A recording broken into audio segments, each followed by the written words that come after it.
Hello, everybody. My name is Erinch Sahan. I work at Doughnut Economics Action Lab.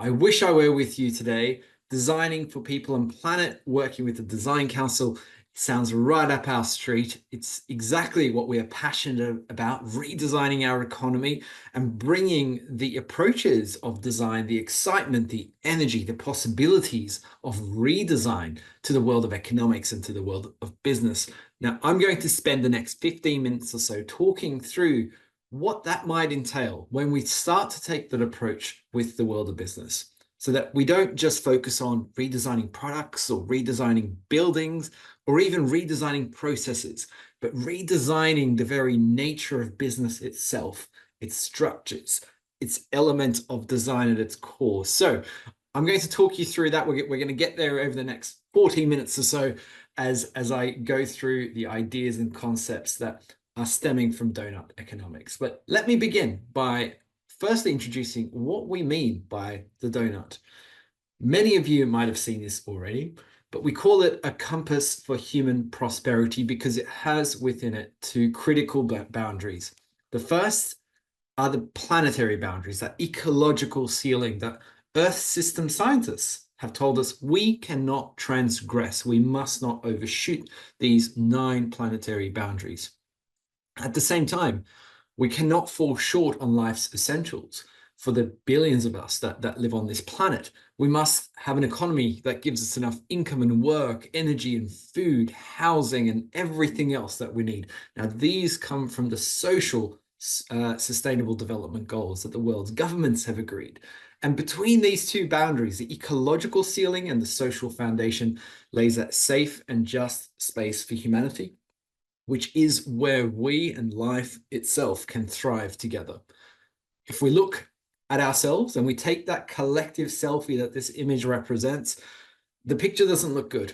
It is incredibly scary to think of the extent to which we are overshooting this planet's boundaries, that we are causing an otherwise safe and balanced planet to be deeply out of balance, while also falling short on life's essentials for hundreds of millions of people around the world. Between these two boundaries is that safe and just space, and we're not in it. We need to transform our economy fundamentally if we are to live within the donuts. Now, when we think about business, the business world has got a huge role to play in this. And the business world hasn't been doing well. And actually, despite some recent positive news that has also emerged, or interest that has emerged, by and large, there has also been a reversal of some initial gains. We've seen companies start to step back from their commitments. We've seen ambition reduce, and we've seen a whole lot of watering down of commitments and approaches. Meanwhile, if we look at, for instance, a circular economy, we know that we've used about the same amount of materials the last 5 years alone as we have the entire 20th century. And when we look then at the sources of success, or the signals of success from the financial and commercial world, we know that it's telling us we're doing well, when the reality is the business world and the economy at large is not doing well. Stock markets might be at record highs, and wealth creation for the richest in society might be reaching new historic levels. But we continue to push beyond the carrying capacity of this planet, and we are falling short on the essentials of life for millions as inequality spirals and instability starts to follow. So we need to reverse this. The business and finance world has been, by and large, a part of a system that is undermining people and planet. Now, at the heart of this, as many of you would know, is a degenerative model of take, make, use, lose, where we take from Earth its resources, we make stuff with it, we use that stuff, and then we lose that stuff. We repeat this over and over again. This needs to be designed out of our economy. Waste needs to be designed out. And many of you in the room would be a part of a movement of people that are beginning to design this out, that are beginning to work with and within the cycles of the living world, moving away from that degenerative model I just presented and towards a more ecologically regenerative one where both biological and technical materials are no longer going to waste, but are being circulated through that very simplified circular economy diagram. And we're seeing this already in the business world, right? We're starting to see phones and electronic products that are designed to be modular, or same for circularity of materials in the fashion sector. Some pioneers are beginning to push the frontiers of that, even making their designs, putting them out there in the Creative Commons or open source models. We're beginning to see examples like Interface Carpet saying, look, we need to make sure our factory behaves like a forest, or examples in Kenya such as Sanergy toilets saying, look, we need to restore nutrient loops. We need to make sure that we treat and sanitize the waste from toilets that are in the slums of Nairobi. We treat them and we put them back into agricultural use. So this circularity of material flows is beginning to emerge. But it needs to also be accompanied by a regeneration of something in the social side, and that we call being distributive by design, and thinking about how we can design to share opportunity and value with all who co-create that. And if we think about that designing to distribute model, we're starting to see interesting models of ownership and governance where we're bringing in workers into governance and management models. We're starting to profit share more effectively by transitioning to models like employee ownership. We're starting to see examples like Airbnb that are designed to put half of their revenue back into local communities, or examples like Lush that are saying we're going to pay our fair share of tax, not minimize our tax bill, and also begin to be a co-ownership model where the employees own 49% of the business and the founders own 51%. These sorts of new emerging models of designing to distribute both value and opportunity far more equitably with all who co-create that value and opportunity is also an essential part of this. But all of this is still in the margins. This is not the majority of the economy, and the broader business world needs to transform. And that transformation it can be achieved in many ways, and there are so many critical levers of change to achieve this. Everything from exerting public pressure through regulation, through collective action of workers or consumers. All sorts of pressure can be put on companies to make sure that the playing field is leveled, and that there is a lot more positive action taking place. We can also have enlightened leadership, making sure people at the top of organizations are able to pursue the sort of transformative action we're talking about. We can set targets more effectively, metrics, goals, impact measurements. All of these are critical, as well as making the business case far more effectively as well. But across these, what we also need is to make sure that we redesign business so that the design of business isn't working against these levers of change. So that businesses, if we start at the exerting public pressure side, they're not lobbying against the regulations that are coming in, which did happen when the EU Green Deal regulations and various regulatory instruments were coming through.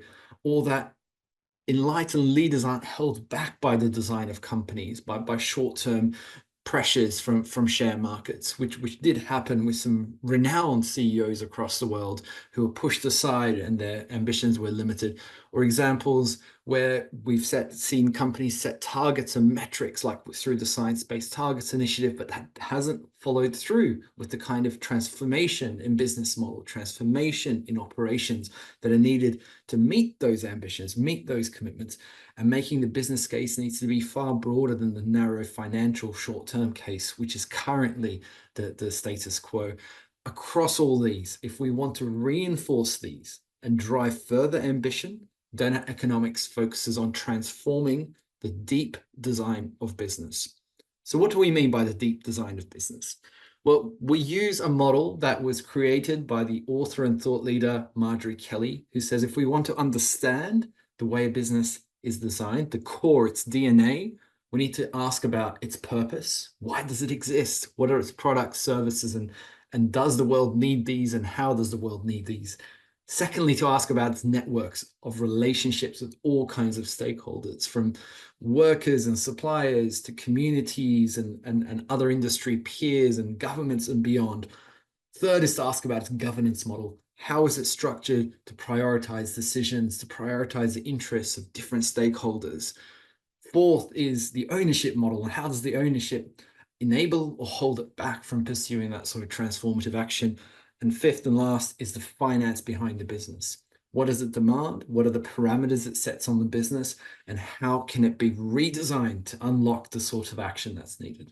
So if we're trying to move from the left-hand side, being degenerative and divisive, to the right-hand side, being regenerative and distributive, then the central pillar of the design of these businesses need to move from the old 20th century model, which asks how much value can we extract through this enterprise, towards the 21st century model, which asks how many benefits can we generate through this enterprise. So let's have a quick tour through how we might redesign business across these 5 layers of design: the purpose, the networks, the governance, the ownership, and the finance. If we start with purpose, we can look at examples like Tony's Chocolonely that have said it's not just about wordsmithing our purpose. It's not even just about the practices we have in terms of the way we pay our farmers and suppliers.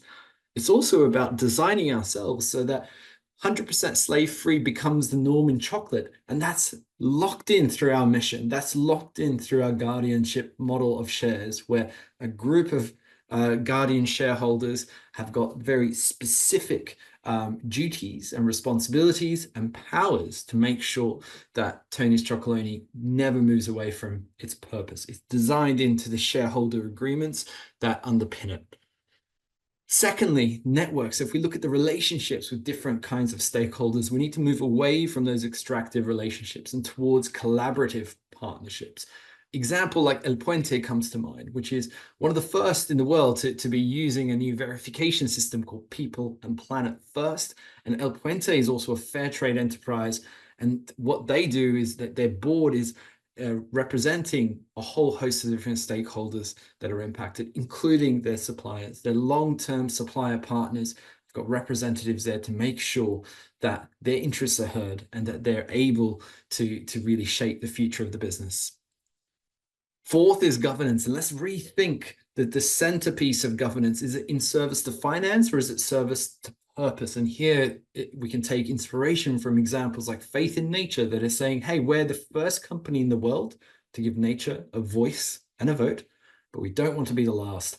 And they did this through working with the organization Lawyers for Nature, and were able to successfully give nature a voice and a vote on their board through a permanent board seat.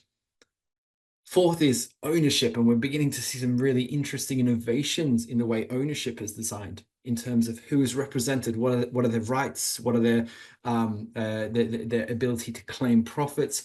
And we saw the example of Patagonia only a couple of years ago take inspiration from the idea called steward ownership, which is very prevalent across Northern Europe, and said, look, we're going to have 2 kinds of share classes. We're going to have one kind of share class that has all the dividend rights, but none of the voting rights. And those dividend rights are going to go then to the Holdfast Collective, an environmental NGO. They get whatever's left over, but they don't have any voting rights. They don't have any ability to put pressure on the company to increase its profits and increase its dividends. And on the other side, we're going to have a group of shares that have all of the voting rights, all the power in the business, but none of the dividend rights, none of the economic rights. And that's going to be the Patagonia Purpose Trust. And this organization will have the ability to make sure Patagonia sticks to its purpose and doesn't have an economic interest. And whatever is then left over after Patagonia pursues and maximizes its ability to pursue its purpose and its social and ecological benefits, that goes to the Holdfast Collective. This new kind of ownership design is beginning to emerge, but we're starting to see new forms of employee ownership, using employee ownership trust, new forms of platform cooperatives, and social enterprises that use various asset locks and mission locks. This is a thriving area of ownership design. And lastly, and perhaps most importantly, is the way that we design the relationship with finance. And where does the money go? How can reinvestment be enabled and unlocked into the business? And how do we make sure that the business is able to pursue its long-term purpose? An example is Grameen Danone Food Company in Bangladesh, which was set up as a subsidiary that is able to reinvest all its profits back into its own business to make sure that the yogurts that it sells are fortified with nutrients and are as cheap as possible for as many Bangladeshis as possible. That sort of internal reinvestment model is a marked difference to what the company would otherwise be doing. And there's a whole host of these, from community ownership models to guardianship board structures to profit sharing models and co-ownership models and the like. These are spreading around the world, but what they all demonstrate is that the future of business requires designers and design mentalities. It requires us to see the possibilities of what business can be and what it can do in the world, and for us to have the courage and the inspiration to redesign the structures of ownership and governance, of purpose and networks, and of finance that's behind the business, to make all of these kinds of businesses possibilities that are the mainstream of the economy.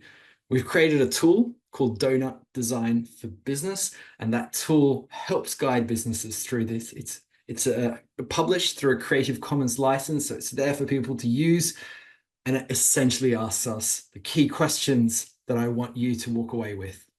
How does the design of your business block transformative action? And how could a redesign of your business unlock transformative action? That former question is one that I think will occupy us all for the coming decades as we redesign business away from 20th century models and towards 21st century models that are equipped and ready to face the challenges of this century. Thank you for having me there, and I wish you a wonderful day. I look forward to meeting many of you in person. Thanks.